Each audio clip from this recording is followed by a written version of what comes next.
The not-so-amazing Zoran Mamdani is facing the wrath of New York City voters today. Just 1 week in office, and his constituents already feel completely betrayed. On January 4th, just 3 days after Mamdani was sworn in as New York City's 112th mayor, promising all of this free stuff, New York Transit had a very different opinion. Subway and bus fares throughout the city officially increased. They got more expensive.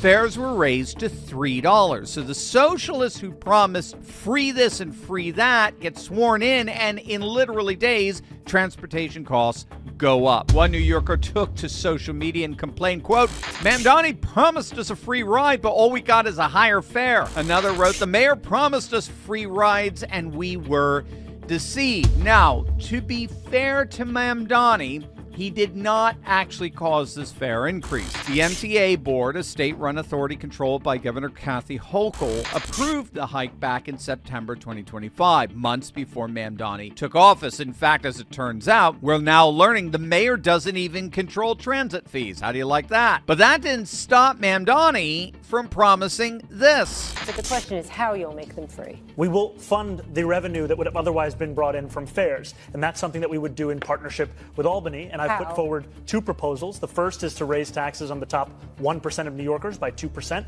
That would raise $4 billion. The second is to raise the state's top corporate tax rate to match that of New Jersey, which would raise $5 billion.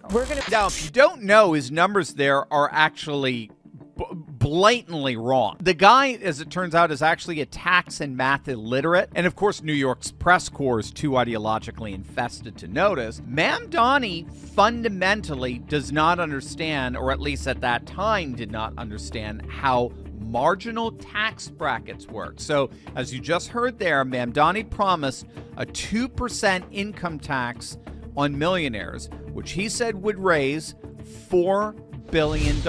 There's just one catastrophic problem with that. New York City uses a marginal tax bracket system for its income taxes with 4 current brackets. So your income is divided into segments, right? With each segment getting taxed at progressively higher rates. It starts with a 3% tax, it goes to a 3.7%, 3.8%, and finally 3.9% on every dollar above those earning $50,000. Mamdani's plan would add a 5th bracket at 6% on every dollar earned above $1 million. Here's the brutal reality. His calculations, which you just heard there, where he gets the $4 billion figure from, assumes that the entire $1 million is taxed. He doesn't realize that someone making exactly $1,001,001 would only end up paying an extra 6 cents, because that's how marginal tax rates work. You pay a tax on the income you make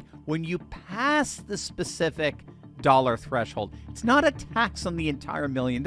I mean, the guy was voted into office literally on a scam, or in his case, just tax and mathematic illiteracy. And New Yorkers are finding out the hard way that the mathematics of money always ends up winning. Reality always wins in the end.